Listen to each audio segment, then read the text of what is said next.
ಓಂ ನಮಃ ಶಿವಾಯ. ಜೈ ಕೇದಾರ್ ಬಾಬಾ. ದೇವಭೂಮಿ ಉತ್ತರಾಖಂಡದ ಮಂದಾಕಿನಿ ನದಿಯ ದಡದಲ್ಲಿರುವಂತಹ 12 ಜ್ಯೋತಿರ್ಲಿಂಗಗಳಲ್ಲಿ ಒಂದಾದ ಕೇದಾರನಾಥ ಕ್ಷೇತ್ರಕ್ಕೆ ಹೋಗೋಣ ಬನ್ನಿ. ಸ್ನೇಹಿತರೆ, ಈ ದಿನ ನೀವೆಲ್ಲ ವಿಡಿಯೋಗಳಲ್ಲಿ ನೋಡಿರ್ಬೋದು, ಕೇದಾರನಾಥ ಯಾತ್ರೆ ವರ್ಷದಲ್ಲಿ 6 ತಿಂಗಳಿರುತ್ತೆ. ಮಳೆಗಾಲದಲ್ಲಿ ಹಾಗೂ ಬೇಸಿಗೆಯಲ್ಲಿ ಕೇದಾರನಾಥ ಯಾತ್ರೆಗೆ ಹೋಗುವಂಥದ್ದು ನೋಡಿದ್ದೀವಿ. ಈ 6 ತಿಂಗಳು ವಿದ್ಯಮಾನಗಳನ್ನು ತಾವು ನೋಡಿರ್ತೀರಿ. ಆದರೆ ಕೇದಾರನಾಥ ದೇವಾಲಯ ಮುಚ್ಚಿದಂಥ ಸಮಯದಲ್ಲಿ 6 ತಿಂಗಳು ಹೇಗಿರುತ್ತೆ ಅನ್ನೋದನ್ನ ದೃಶ್ಯಗಳನ್ನು ತಾವು ನೋಡ್ಬೋದು. ಎಷ್ಟು ಹಿಮಪಾತಗಳಾಗತ್ತೆ, ಅಲ್ಲಿ ಮನುಷ್ಯರು ವಾಸ ಮಾಡೋಕ್ಕೆ ಸಾಧ್ಯ ಇಲ್ಲದಷ್ಟು ಹಿಮಪಾತಗಳು ನಡೆಯುತ್ತೆ. ಈ 6 ತಿಂಗಳ ನಂತರ ಯಾವ ರೀತಿ ಹಿಮ ಇರುತ್ತೆ, ಹಿಮ ಎಲ್ಲ ಕರಗಿ ಇದಾದ್ರ ಮೇಲೆ ಪ್ರತಿ ವರ್ಷ ಬಸವನ ಜಯಂತಿ ದಿನ ಕೇದಾರನಾಥ ಯಾತ್ರೆ ಸ್ಟಾರ್ಟ್ ಆಗುತ್ತೆ. ಉಕ್ಕಿಮಠದಿಂದ ಕೇದಾರ್ ಬಾಬನ ಉತ್ಸವ, ಪಲ್ಲಕ್ಕಿ ಉತ್ಸವ ಬಂದು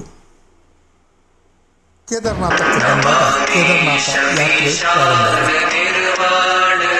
ದೇವಭೂಮಿ ಉತ್ತರಾಖಂಡಕ್ಕೆ ನೀವು ಎಷ್ಟೇ ದುಡ್ಡಿರಲಿ ಏನೇ ಆಗಲಿ, ನೀವು ಅಲ್ಲಿಗೆ ಹೋಗಬೇಕು ಅಂದರೆ ಕೇದಾರ್ ಬಾಬನ ಅನುಮತಿ ಅಗತ್ಯ ಇದೆ. ಕೇದಾರನಾಥ ಕರ್ಸ್ಕೊಂಡಾಗ ಮಾತ್ರ ನೀವು ಅಲ್ಲಿಗೆ ಹೋಗೋಕ್ಕೆ ಸಾಧ್ಯ. ಕೇದಾರನಾಥ ದೇವಾಲಯದಲ್ಲಿ ಇರುವಂಥ ಅದ್ಭುತವಾದ ಶಿವಲಿಂಗ ಅಲ್ಲಿ ನೀವು ನೋಡ್ಬೋದು. ಕೇದಾರನಾಥಕ್ಕೆ ಲಕ್ಷಾಂತರ जन, कोट्यांतर जन की जगहों पर जरूर से जाना, क्योंकि केदारनाथ के दर्शन का सौभाग्य सिर्फ उन्हें ही मिलता है जिन्हें स्वयं महादेव बुलाते हैं. ಟ್ರಕ್ಕನ್ನು ಮಾಡ್ಕೊಂಡು ಈ ಕೇದಾರನಾಥ ದೇವಾಲಯಕ್ಕೆ ಹೋಗಬೇಕು. ಅದು ಸಾಮಾನ್ಯ ಟ್ರೆಕ್ಕಿಂಗ್ ಅಲ್ಲ. ಫ್ಲಾಟ್ ರೋಡಲ್ಲಾದರೆ ಆರಾಮಾಗಿ ಹೋಗ್ಬೋದು. ಇದು ಫ್ಲಾಟ್ ರೋಡು ಟ್ರೆಕ್ಕಿಂಗ್ ಅಲ್ಲ. 70-80 ಡಿಗ್ರಿ ಬೆಟ್ಟಗಳನ್ನು ಹತ್ತಿ ಹೋಗಬೇಕು. ಕೇದಾರನಾಥಕ್ಕೆ ಹೋಗಿ ಭೈರವ ಬಾಬನ ದರ್ಶನ ಮಾಡ್ಕೊಂಡು ಬರುವಂಥ ಅದ್ಭುತ ಸ್ಥಳ.